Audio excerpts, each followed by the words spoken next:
voir tous les âges en un seul, en franchissant le cap de la vieillesse. Ce privilège qui nous est accordé par la vie tel un titre de noblesse, pourvu que nous sachions humainement nous emparer, l'offrir à autrui, comme un fruit mûr, gorgé des saveurs qui séduisent l'esprit, amère ou douce, de celle qui pousse notre prochain à s'en approcher sans craindre des effets de son âge qui vous blesse. La vieillesse, aptitude de chacun de cheminer côté jardin en côtoyant la jeunesse sans peur des lendemains, une fleur à la main, en souriant à l'ivresse que nous procura celle-ci alors que nous la croyions infinie.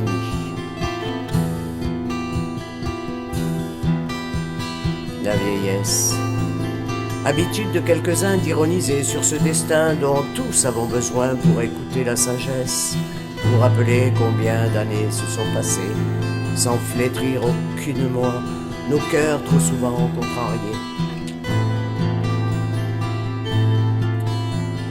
Et bien que nos corps se lassent sous l'effort, faiblissent ou se tordent sous la douleur, parfois bien avant l'âge, lorsqu'auprès de cette compagne de chaque heure, fidèlement prostrée à nos côtés, s'accumulent les rancœurs de la souffrance ou de la maladie, de la peur que la mort n'empiète sur nos misérables vies.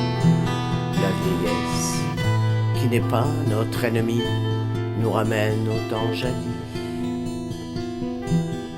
Messagère du temps qui passe, elle, dont on ne se lasse pas de savourer les heures, bien qu'elles nous soient comptées. La vieillesse, paresse sur les rives du passé, s'endort quelquefois près d'un corps endurci par l'effort, quand le sien s'essouffle sur son sort.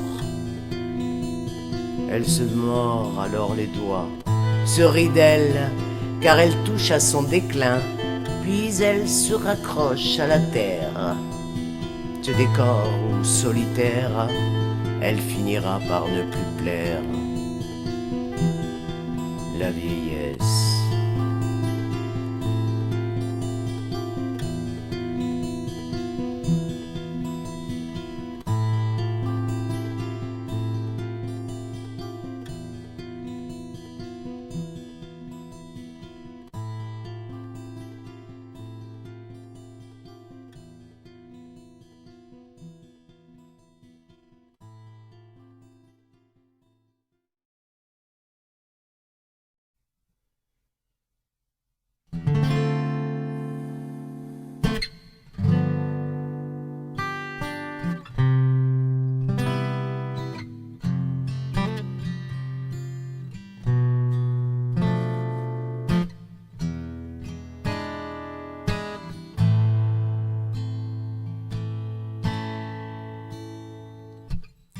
Le poète, cet autre, esthète de la beauté de la vie, de la mélancolie aussi, croisé sur les chemins de l'abstrait, du songe que l'on veut concret.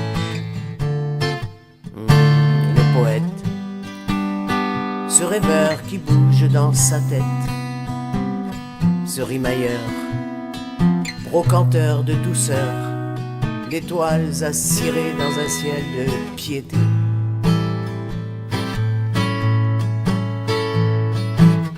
Le poète, vengeur, magicien des mots qu'il regarde voguer sur sa feuille de papier, volante, souvent inconvenante aux yeux des bien-pensants et des ventripotents.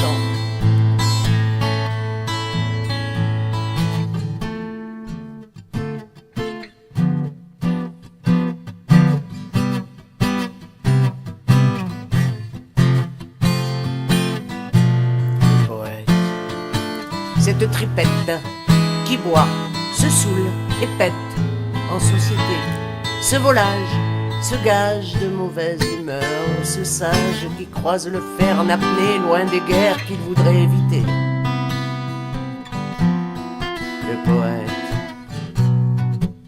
ce justicier qui rêve d'envoler, de voir se pâmer chaque femme à côté. Le poète, illusion du passé, farfadet, petit génie de bronze ou éteint, sourire parsemé dans le cœur des catins qu'il désire oublier.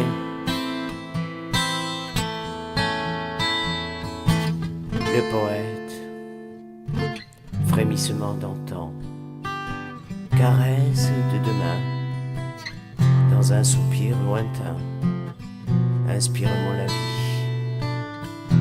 montre-moi le chemin.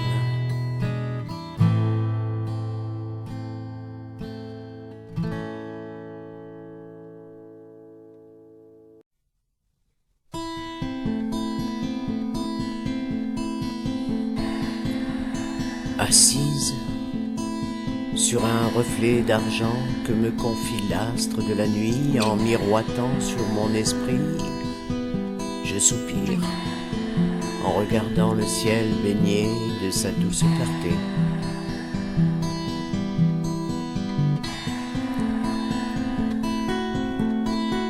Appuyé sur lui comme sur la margelle où défile ma vie, je me laisse draper à mon tour de sa soyeuse présence, en espérant de cette brillance qu'elle me mène de l'autre côté du miroir que je traverse, sans craindre des nébulosités qu'elles assaillent mes pensées.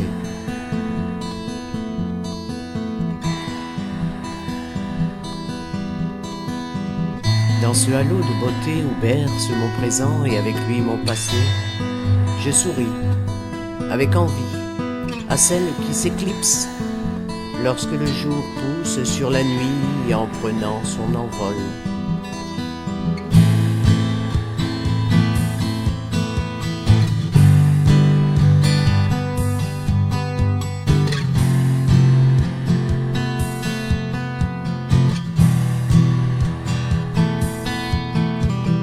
Pour l'avoir déjà vue dans les songes où je me plonge, l'obscurité venue, je sais qu'elle s'étoile dans le ciel pour m'éclairer sur terre, où elle brille en reflétant sur moi de bien tendres émois.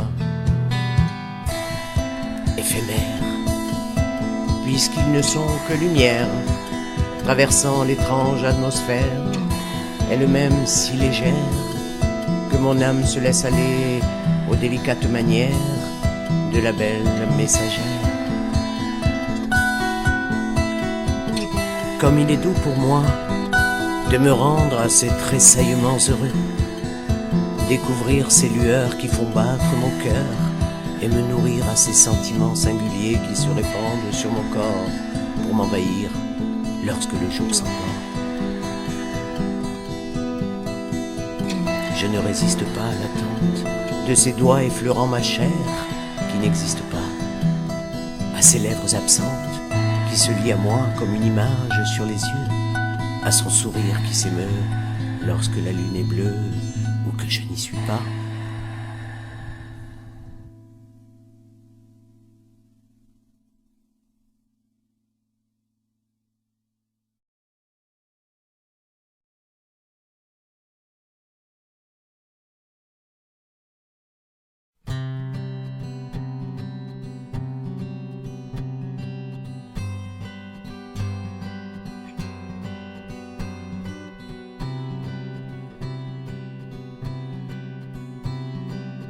J'ai appris de la terre à être fière, sans être orgueilleuse. J'ai appris d'elle à fixer mes racines partout où mes pas me conduisent en solitaire. J'ai appris auprès d'elle l'écoute, l'observance et les belles manières. Mais j'ai appris aussi auprès d'elle la colère, le tonnerre, ses frissons, ses tenures en hiver ou celles printanières, en passant par l'automne et l'été, m'inspirant de douces prières, ou encore à frissonner sous une bise légère.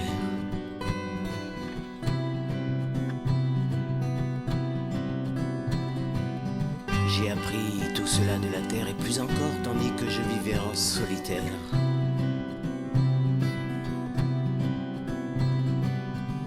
J'ai appris de la mer à goûter à sa source. J'ai appris d'elle le souffle du vent me projeter au loin vers des âmes hospitalières comme vers leur contraire. J'ai appris l'humeur caressante sous ses embruns tandis que solitaire j'irais, mon regard posé au loin où sans nul doute se trouve mon destin, d'où nul ne revient.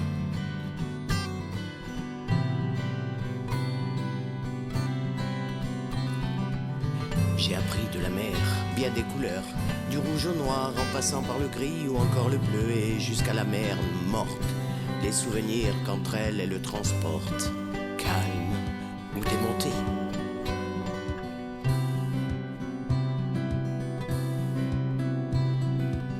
J'ai appris du ciel la lumière et l'obscurité, sa brillance stellaire et ses doux reflets dans le regard de celle ou celui qui me dévisageait.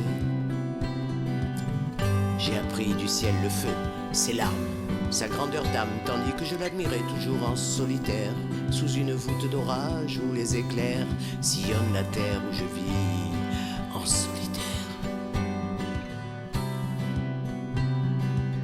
J'ai appris du ciel les rêves, et avec eux chaque cieux où ils se sont posés, des cauchemars aussitôt oubliés dans cette immensité. J'ai appris de mes voyages en solitaire, à travers chacun d'eux, qu'il suffisait d'ouvrir grand les yeux, grandes les oreilles, afin d'offrir à mon cœur de quoi le rendre heureux.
J'ai tissé des instants de promesses dans le vent, jour après jour, en me laissant porter par le fil de l'amour, étreinte par elle, par les mots échangés en toute liberté que nous partageons toutes les deux, si longtemps éloignés.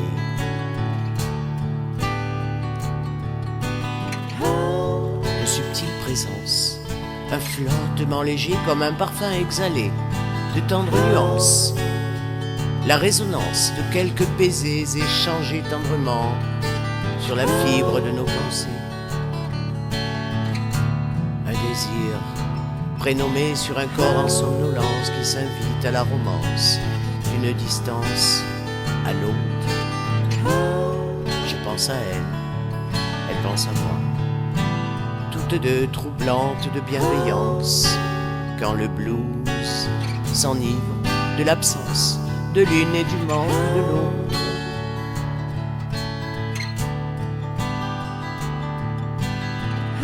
Dans ce lit, drapé de souvenirs qui dansent et se meurent en silence, mon réveil s'embrume, je suis désorienté devant la tasse de thé qui fume sous mon nez.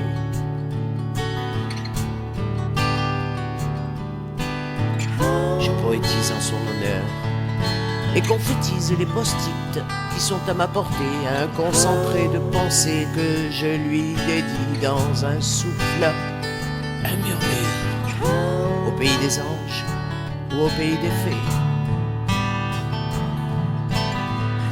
Ce charme, ce lien si fragile et qui nous tient éveillés, elle et moi, nous surprend, nous émeut tant il est fait d'abstinence et de vœux.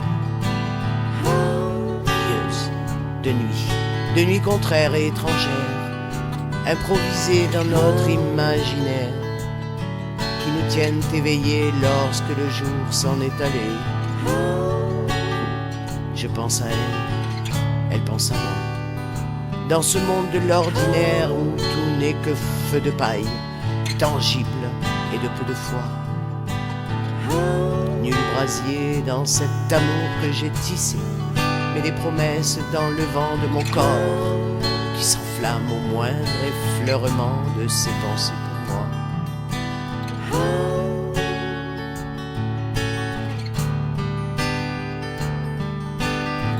Un souffle de poésie s'installe sur ma vie et je vous le dédie.